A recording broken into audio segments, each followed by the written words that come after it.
ndugu waandishi wa habari,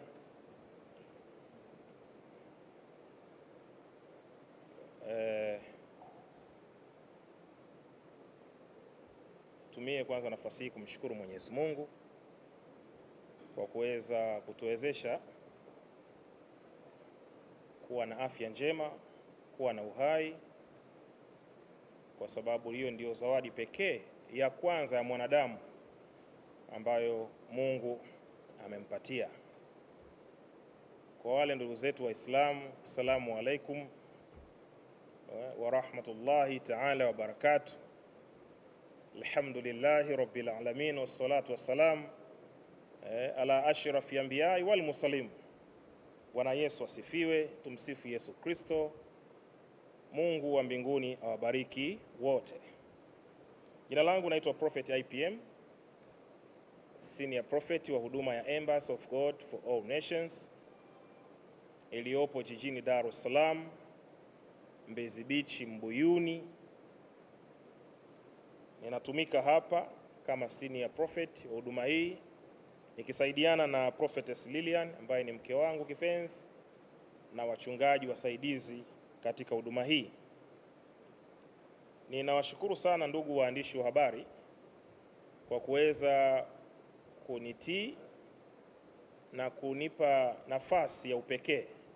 Najua mna majukumu mengi sana ya kitaifa, majukumu mbalimbali ya kifamilia, majukumu mbalimbali ya utekelezaji wa habari ambazo mnazifikisha katika jamii ya Kitanzania na hata nje ya Tanzania, lakini mmeona vyema msikie wito wangu na kuweza kuja kunisikiliza mawili matatu ambayo natamani kuweza kushare nanyi ili muweze kuwafikishia umma wa Watanzania.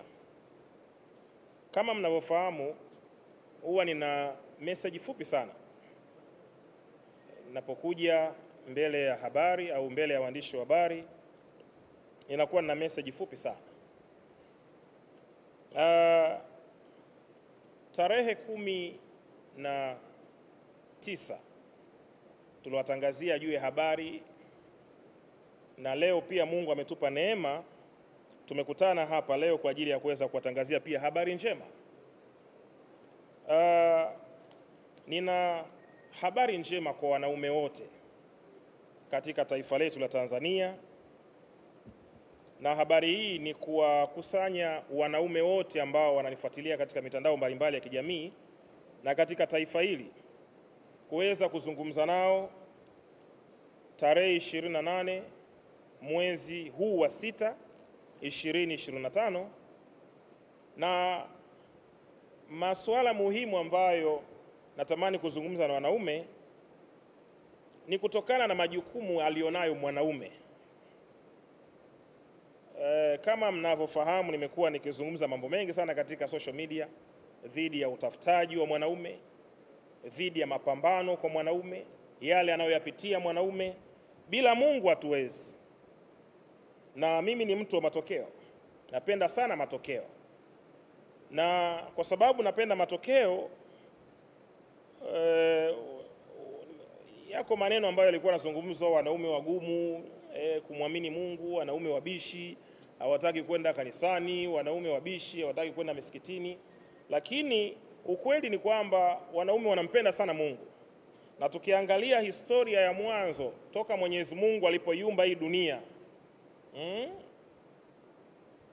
ndugu zetu wanasema alladhi lahu milki samawati wal ardhi, yani yeye ndo aliyeumba mbingu na ardhi.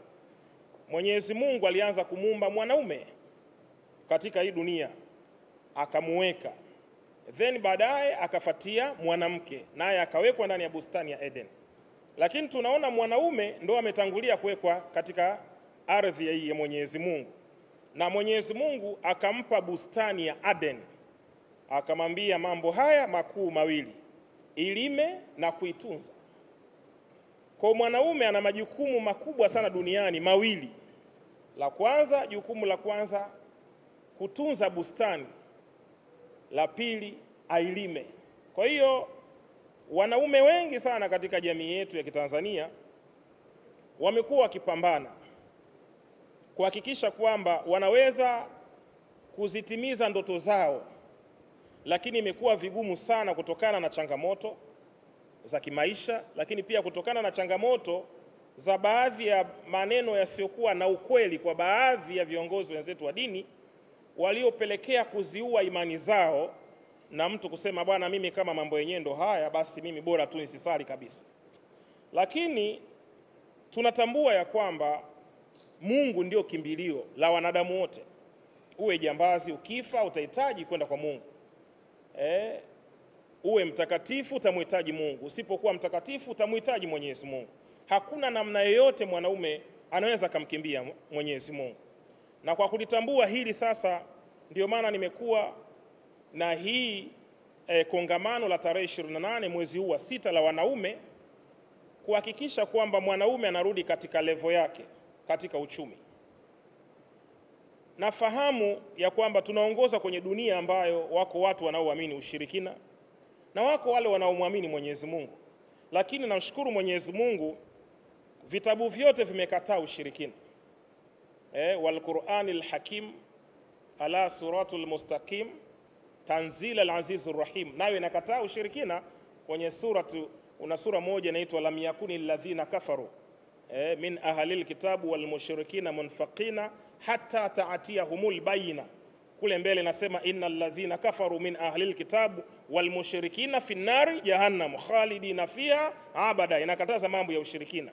Lakini pia Biblia iko wazi, inasema washirikina wote wataingia katika nini? Ziwa la moto liwakalo na kiberiti. Kwa hiyo kuna ulazima wa kurudisha nguvu ya mwanaume katika uchumi, nguvu ya mwanaume kama Mwenyezi Mungu alivyompa kwa mara ya kwanza katika bustani ya Eden, ailime bustani ya Eden na aitunze bustani ya Eden.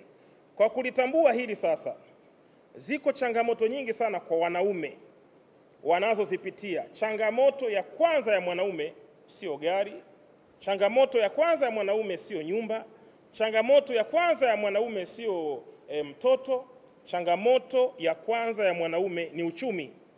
Ukikosa uchumi mwanaume, umekubali kufa haraka. Ukikosa uchumi umekubali kudhalilika. Ukikosa uchumi umekubali kuchezewa katika hii dunia. Unaposikia mtu anaitwa mwanaume, maana yake ana uwezo wa kuprovide, ana uwezo wa kutunza, ana uwezo wa kusimamia. Hasa leo wako wanaume wengi katika jamii yetu wamekata tamaa, hawawezi kusimamia familia zao. Unakuta wako wengine ndo wanaitwa Serengeti Boys, wanalelewa na mishangazi.